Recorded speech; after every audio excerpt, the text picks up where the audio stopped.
Hey everyone, TimaeuSS here. Welcome to another Etheria restart video. Look at the chat right now. I also spent $2. I'm a whale. Okay, well today I'm gonna provide you guys with a shopping guide, right? This is the spending guide for closed beta test if you're planning to take advantage of the rebate system or if you are looking to maximize your dollars worth in the official launch. So let's take a look. Now, full disclosure, okay, I am a whale. I've bought pretty much everything there is. If you take a look at the event in the CBT, there's going to be a purchase rebate. So for the first $100 you get 200% back, and then after that I believe is 150. So if you're a small Dolphin and you're hoping to spend any amount of money, take advantage of that. Spend at least, I would say, $100 if you're invested and if you like the game after playing the closed beta test. But if you're looking to reroll to get the ideal start, do not spend, because I think at this point there's no confirmation on how to link the account if you reroll, since there's no guess system. Okay, I just wanted to make sure that you're aware of that. And currently I've spent over $1,000 on the closed beta test, testing out all the packs, and here I am gonna give you guys obviously the recommendation on how you want to spend your money, and depending on the type of players you are. Well, the easiest is if you're Mega Whale or Leviathan as they call it, you should not even be watching this video. It just empty the shop. It's as easy as that. Now, if you are a small spender, I think the best value is going to be this $4.99 monthly supply card, okay? Because you get 300 right off the bat, and for the daily rewards you get 100. On top of that, the 10% extra silver or the currency plus the 20 cap on the stamina is phenomenal. So this, if you're looking to spend any amount of money, you want to get this. And I'm pretty sure if you check the rebate, the purchase rebate rules, you'll get the monthly card back on top of the 5, which is going to be an additional 200%, so which is $10 back, and you still get that monthly card. Double check. If you download the game, if you click on the purchase rebate, you should see the rules, and I believe the monthly card is supreme value wise because of that. Okay, so you want to get that, and this gives you 3,300, and we previously talked about this in one of the packs that you can buy. I'm trying to, yeah, it's right here. Every single week in the weekly pack, you can get 10 pulls, right? This is 10 pulls worth of currency for 800. So they've priced it this way so that if you buy a monthly card, you automatically, if you buy this pack every single week, you get 40 pulls. It's really, really high value. $5 for 40 pulls is insane. In other games, usually we try to aim for 1-to-1 ratio, $1 giving you a single pull, or anything above that is obviously better, right? They have huge discounts sometimes where you can get every dollar gets you 1.5 pulls. That's already very, very good in other games we've covered on this channel. But here, $5 40 pulls is probably the most insane supply weekly pack that you can obviously get, and this is not the paid one. This is just via crystals, which you can obviously get through in-game currencies as well. Now, moving ahead, some of the other good ones that I need to mention is that I don't know if they show it here, but essentially by spending any amount of money, you will get the first purchase rewards, which will get you a Valerian, which is not a bad character, with the health equalizer as the ultimate and invincibility, and some shielding as well as part of her kit. She is going to be very, very good if you're going to need a support in that regard. And yeah, that just plays into the $5 monthly card as being the best. Now, taking a look at the first top-up bonuses, they are decent, but again, if you're a small spender, you're within the $100 budget to maximize your essentially $200 return, you don't want to touch any of these crystal trades, okay? Because a single purchase is going to push you over the top. Instead, take a look at the value selection. Now, if you take a look at the value selection, some of these packs will unlock as you progress through the level. So there's the level 5 pack, the level 15 pack, and the level 20 pack, and some of them include the SSR tickets and all that.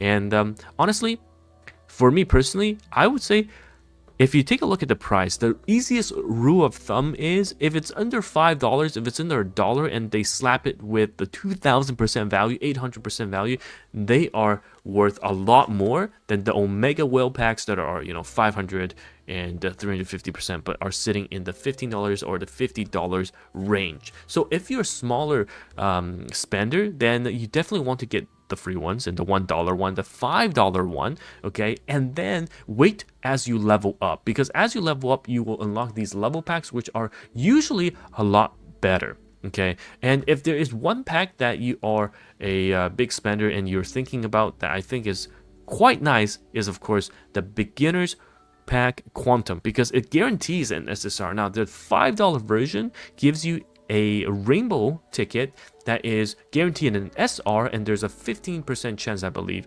to get an SSR out of that, 15 or 25, but it's not guaranteed, whereas this $50 pack guarantees you an SSR, which it's quite good, but is an SSR that is random worth $50 for you? You have to decide. So if you're a smaller spender though, definitely go for the monthly pack, the monthly supply card, into of course going through the level packs, and then get the $1 and the $5 ones, and the rest you can think about it as you unlock. Because if you take a look at this, right, the $5 one gives you one single Light and Darkness banner ticket on top of the materials needed to boost your characters and unlock the higher stars, and the 15 one gives you 10 here. So this is technically 20 pulls, and of course this is 1,000 gems, where this is 3,000 gems worth if you're looking to use the Underlying Darkness banner. So this is not a bad pack at all, this $15 one. And when you're moving into the $30 one, it's slowly to start to be not that worth it, because all of these are technically farmable, and it's no longer 1-to-1 pull ratio, right? So you have to think twice about that. Now, in terms of the weekly pack, again, going for the crystal supply here and then going for the 1 and 2 is always good, because you get, of course, a cheaper version of the tickets that you want, because 800 gives you 10. We talked about that. It's 100% worth it. And then this ticket costs 3,000 in the multi, which means each is 300, but now you're given, right, 5 for 1,200. So again, a huge discount in that regard. 20% off is pretty nice. So for these two, you always want to grab it when you have the opportunity every single week, okay, if you can. And yes, that probably means you're gonna have to top up a tiny bit, but you must grab at least this 800 version if you are playing as just a monthly supply card player. Now, in terms of the rest of the paid version, the same rule of thumb applies, in terms of, you know what, you only want to go for the lower value ones, but I would say the rest of the weekly pack, they're not that insane. Okay, it's only if you want a huge advantage starting out, and then sure, you can go for it. But personally, for me, I don't think any of these are must-haves. All right, I honestly don't think any of these are must-haves. So if I were you, what I would do is, if your budget is $5, boom, monthly supply card. If your budget is $50, get the supply card. Okay, play and get these free $1, $5 supply cards, and then once you reach a level 15, level 10, get these level up packs. And one little cool trick that you probably don't know is that once you are, let's say, at the end of your closed beta, if you're not planning to reroll, if you're not planning to get to max level, spend the money so at least you are reaching $100, because when you get the rebate back, you get 200 worth of currency that you can spend, right? Which means that once you're in the game, all right, once you're in the game, you can buy out everything you have, and have extra $100 left over to buy the level packs that you did not purchase because you didn't reach those level during the closed beta, right? Because they give you the currency but not the pack, so you can take advantage of that if you're going for the full $100 rebate value. So that is a little cool trick that you can definitely take advantage of. Everything else, I think it's pretty straightforward. Yeah, let me know your thoughts on the shops. I think pretty good value, honestly. I highly recommend you, if you are, not so set about rerolling, then yeah, spend some money, take advantage of rebate. But personally, if you are playing this game long term and you want some of these crazy Light and Darkness characters to start off, then reroll is definitely worth it. You get quite a lot of pulls starting off, and it's essentially you deciding whether some of these Light and Darkness characters is worth the extra $100 in terms of rebate value. Anyhow, hopefully that clarifies a few things, and classifying people into different spending groups should help with your decision making. And hopefully that tip about, just spending 100 so that when you get the money back, and that will be used towards your level pack, is going to be helpful to those of you watching the video. It's TimaeuSS here. Once again, thank you so much for watching, and I'll see you in the next one. Goodbye now.